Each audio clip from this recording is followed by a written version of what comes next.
ನಮಸ್ಕಾರ. ನಾನು ಪವಿತ್ರ ಭಾಗವತ್. ಮಿಸೆಸ್ ಭಾಗವತ್ ಚಾನೆಲ್‌ಗೆ ನಿಮ್ಮೆಲ್ಲರಿಗೂ ಪ್ರೀತಿಯ ಸ್ವಾಗತ. ಇವತ್ತಿನ ವಿಡಿಯೋದಲ್ಲಿ ಅಡಿಗೆ ಭಟ್ಟರು ಮಾಡಿ ತೋರಿಸಿರುವ ಕುಂಬಳಕಾಯಿ ಸಾಂಬಾರ್ ಅಥವಾ ಕುಂಬಳಕಾಯಿ ಹುಳಿಯ ರೆಸಿಪಿಯನ್ನು ನಿಮ್ಮ ಜೊತೆ ಶೇರ್ ಮಾಡ್ತಾ ಇದ್ದೇನೆ. ಮೊದಲಿಗೆ ಮಸಾಲೆಯನ್ನು ಹುರಿತಾ ಇದ್ದಾರೆ. ಇಲ್ಲಿ 100 ml ಆಗುವಷ್ಟು ತೆಂಗಿನ ಎಣ್ಣೆಯನ್ನು ಹಾಕಿದ್ದಾರೆ. ಹಾಗೆ 100 ಗ್ರಾಂ ಆಗುವಷ್ಟು ಕಡಲೆಬೇಳೆಯನ್ನು ಹಾಕಿ ಮಧ್ಯಮ ಉರಿಯಲ್ಲಿ ಇದನ್ನ ಹುರ್ಕೊಳ್ತಾರೆ. ಕಡಲೆಬೇಳೆ ಸ್ವಲ್ಪ ಬಣ್ಣ ಬದಲಾಗ್ತಾ ಇದ್ದ ಹಾಗೆ ಇದಕ್ಕೆ 50 ಗ್ರಾಂ ಆಗುವಷ್ಟು ಅಕ್ಕಿಯನ್ನ ಹಾಕಿದ್ದಾರೆ. ಕಡಲೆಬೇಳೆ ಹಾಗೂ ಅಕ್ಕಿ ಚೆನ್ನಾಗಿ ಹುರ್ಕೊಳ್ಬೇಕು. ಎಣ್ಣೆಯಲ್ಲಿ ಚೆನ್ನಾಗಿ ಫ್ರೈ ಆಗಬೇಕು. ನೀವು ಮನೆಯಲ್ಲಿ ಮಾಡುವಾಗ ಎಣ್ಣೆಯ ಪ್ರಮಾಣವನ್ನು ಸ್ವಲ್ಪ ಬೇಕಾದ್ರೆ ಕಡಿಮೆ ಮಾಡ್ಕೊಳ್ಬಹುದು, ತೊಂದರೆ ಏನಿಲ್ಲ. ನಂತರ 200 ಗ್ರಾಂ ಆಗುವಷ್ಟು ಕೊತ್ತಂಬರಿ ಬೀಜವನ್ನ ಹಾಕಿದ್ದಾರೆ. ಕೊತ್ತಂಬರಿ ಬೀಜ, ಕಡಲೆಬೇಳೆ, ಅಕ್ಕಿ ಎಲ್ಲ ಚೆನ್ನಾಗಿ ಹುರಿಬೇಕು. ಚೆನ್ನಾಗಿ ಹುರಿದು ಪರಿಮಳ ಬರ್ಲಿಕ್ಕೆ ಸ್ಟಾರ್ಟ್ ಆಗ್ತದೆ. ಅಷ್ಟಾಗ್ತಾ ಇದ್ದ ಹಾಗೆ ಇದಕ್ಕೆ ಒಣ ಮೆಣಸನ್ನ ಸೇರಿಸ್ಕೊಳ್ತಾರೆ. ಅಡಿಗೆ ಭಟ್ಟರು ಫ್ರೆಶ್ ಆಗಿ ಮಸಾಲೆಯನ್ನು ಹುರಿದು ಮಾಡುವಾಗ ಅದರ ಪರಿಮಳ ತುಂಬಾನೇ ಚೆನ್ನಾಗಿರ್ತದೆ. ನಿಮಗೆ ಟೈಮ್ ಇದೆ ಅಂದ್ರೆ ಪ್ರತಿ ದಿವಸ ಇದೇ ರೀತಿಯಲ್ಲಿ ನೀವು ಸಾಂಬಾರನ್ನ ಮಾಡುವಾಗ ಫ್ರೆಶ್ ಆಗಿ ಮಸಾಲೆಯನ್ನು ಹುರಿದು ಮಾಡಿದಾಗ ಅದರ ರುಚಿ ತುಂಬಾನೇ ಚೆನ್ನಾಗಿ ಬರ್ತದೆ. ಇಲ್ಲಿ ಒಣ ಮೆಣಸನ್ನ ಹಾಕಿದ್ದಾರೆ. 300 ಗ್ರಾಂ ಆಗುವಷ್ಟು ಬ್ಯಾಡಗಿ ಮೆಣಸನ್ನ ಹಾಕಿ ಮೆಣಸೆಲ್ಲ ಚೆನ್ನಾಗಿ ಗರಿ ಆಗುವ ತನಕ ಹುರಿದಿದ್ದಾರೆ. ಈಗ ಇದಕ್ಕೆ ಕರಿಬೇವಿನ ಸೊಪ್ಪನ್ನ ಹಾಕಿದ್ದಾರೆ ಸ್ವಲ್ಪ ಪ್ರಮಾಣದಲ್ಲಿ. ನಂತರ ಒಂದು 3 ಕಾಯಿಯನ್ನ ಬೆಂಕಿಯನ್ನ ಆಫ್ ಮಾಡುವಾಗ ಹಾಕಿ ಉರಿಯನ್ನು ಆಫ್ ಮಾಡಿ ಮಸಾಲೆಯನ್ನ ಸ್ವಲ್ಪ ತಣ್ಣಗಾಗ್ಲಿಕ್ಕೆ ಬಿಡ್ತಾರೆ. ಈ ರೀತಿ ಬಿಸಿಯಾಗಿರುವಾಗ ಬಾಣಲೆಗೆ ತೆಂಗಿನಕಾಯಿಯನ್ನ ಹಾಕಿದಾಗ ಅದರ ಪರಿಮಳ ತುಂಬಾನೇ ಚೆನ್ನಾಗಿ ಬರ್ತದೆ. ನಂತರ ಸ್ವಲ್ಪ ತಣ್ಣಗಾದ ನಂತರ ಮಿಕ್ಸಿ ಜಾರಲ್ಲಿ ಹಾಕಿ ನೀರನ್ನ ಸೇರಿಸಿ ಇದನ್ನ ನುಣ್ಣಗೆ ರುಬ್ಕೊಳ್ಬೇಕು. ಇಲ್ಲಿ ಸಾಧಾರಣ ಒಂದು 200 ಜನರಿಗೆ ಆಗುವಷ್ಟು ಸಾಂಬಾರನ್ನ ರೆಡಿ ಮಾಡ್ತಾ ಇದ್ದಾರೆ. ಒಂದು 8 kg ಆಗುವಷ್ಟು ಕುಂಬಳಕಾಯಿಯನ್ನ ಬಳಸ್ತಾ ಇದ್ದಾರೆ. ಬೂದು ಕುಂಬಳಕಾಯಿ ಅಥವಾ ಕಗ್ಗುಂಬಳು ಯಾವುದು ಬೇಕಾದ್ರೂ ಬಳಸಬಹುದು. ಚೀನಿ ಕುಂಬಳಕಾಯಿ ಅಲ್ಲ, ಇದು ಬೂದು ಕುಂಬಳಕಾಯಿ.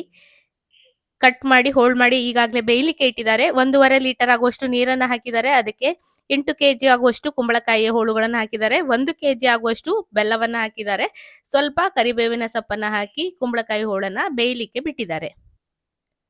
ಟ್ರಾನ್ಸ್ಪರೆಂಟ್ ಆಗ್ತದೆ ಕುಂಬಳಕಾಯಿ ಹೋಳುಗಳೆಲ್ಲ ಬೆಂದಾಗ. ಬೇಕಾದ್ರೆ ಸ್ವಲ್ಪ ಕೈಯಲ್ಲಿ ಮುಟ್ಟಿ ನೋಡ್ಕೊಳ್ಬಹುದು. ಬೆಂದಾದ ನಂತರ ಇದಕ್ಕೆ ಮಸಾಲೆ ರುಬ್ಬಿರೋದನ್ನ ಹಾಕ್ತಾ ಇದ್ದಾರೆ.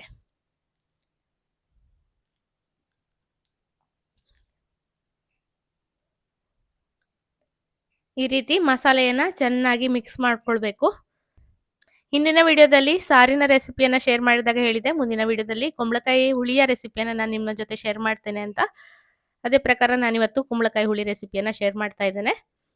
ಮಸಾಲೆಯನ್ನೆಲ್ಲ ಹಾಕಿ ಚೆನ್ನಾಗಿ ಮಿಕ್ಸ್ ಮಾಡಿ ಕುದಿ ಬರ್ಲಿಕ್ಕೆ ಸ್ಟಾರ್ಟ್ ಆದ ನಂತರ ಇಲ್ಲಿ ಬೇಯಿಸಿಟ್ಟಿರುವ ಬೇಳೆಯ ಕಟ್ಟೇನಿದೆ ಅದನ್ನ ಹಾಕ್ತಾ ಇದ್ದಾರೆ. 2 ಕಪ್ ಆಗುವಷ್ಟು ತೊಗರಿ ಬೇಳೆಯನ್ನ ಬೇಯಿಸಿರುವ ಕಟ್ಟನ್ನ ಸೇರಿಸ್ಕೊಳ್ತಾ ಇದ್ದಾರೆ. ತೊಗರಿ ಬೇಳೆಯನ್ನ ಈಗಾಗಲೇ ಬೇಯಿಸಿ ಅದನ್ನ ಸಾರಿಗೆ ಬೇಕಾಗುವಷ್ಟು ಅದರ ಮೇಲ್ಗಡೆ ಇರುವ ತಿಳಿಯನ್ನ ತೆಗೆದಿದ್ದಾರೆ. ನಂತರ ಬುಡದಲ್ಲಿರುವ ಬೇಳೆಯ ಅಂಶ ಏನಿರ್ತದೆ ಅದನ್ನ ಈ ರೀತಿ ಸಾಂಬಾರಿಗೆ ಅವರು ಬಳಸ್ತಾರೆ. ಈ ವಿಡಿಯೋ ನಿಮ್ಗೆ ಇಷ್ಟ ಆಗಿದ್ರೆ ಖಂಡಿತ ಒಂದು ಲೈಕ್ ಮಾಡಿ, ಹಾಗೆ ಶೇರ್ ಮಾಡಿ, ಚಾನೆಲ್ ಅನ್ನ ಸಬ್ಸ್ಕ್ರೈಬ್ ಮಾಡ್ಕೊಂಡು ಸಪೋರ್ಟ್ ಮಾಡಿ ಅಂತ ಕೇಳ್ಕೊಳ್ತೇನೆ.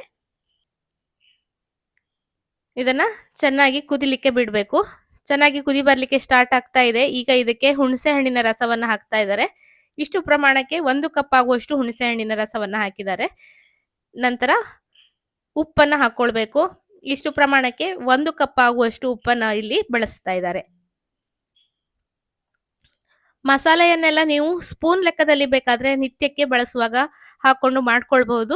ಇಲ್ಲ ಅಂದ್ರೆ ನಿಮ್ಗೆ ಮನೆಯಲ್ಲಿ ಮಾಡುವ ರೀತಿಯನ್ನ ನಾನು ತೋರಿಸ್ಬೇಕು ಅಂದ್ರೆ ರಿಕ್ವೆಸ್ಟ್ ಮಾಡಿದ್ರೆ ಖಂಡಿತ ಇನ್ನೊಂದು ವಿಡಿಯೋದಲ್ಲಿ ಮನೆಯಲ್ಲಿ ಮಾಡುವ ವಿಧಾನವನ್ನ ನಾನು ನಿಮ್ ಜೊತೆ ಶೇರ್ ಮಾಡ್ತೇನೆ.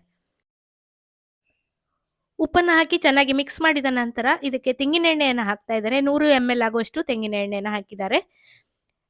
ಪಾಮ್ ಆಯಿಲ್ ಅನ್ನೆಲ್ಲ ಹಾಕಬೇಡಿ, ತೆಂಗಿನ ಎಣ್ಣೆಯನ್ನ ಬಳಸಿ. ಚೆನ್ನಾಗಿ ಕುದಿ ಬಂದ ನಂತರ ಕೊನೆಯಲ್ಲಿ ಒಗ್ಗರಣೆ ಸಾಸಿವೆ, ಉದ್ದಿನಬೇಳೆ, ಕರಿಬೇವು, ಒಣಮೆಣಸನ್ನ ತೆಂಗಿನ ಎಣ್ಣೆಯಲ್ಲಿ ಒಗ್ಗರಣೆ ಮಾಡಿ ಸೇರಿಸಿದ್ದಾರೆ. ರುಚಿಯಾದ ಸಾಂಬಾರ್ ರೆಡಿಯಾಗಿದೆ.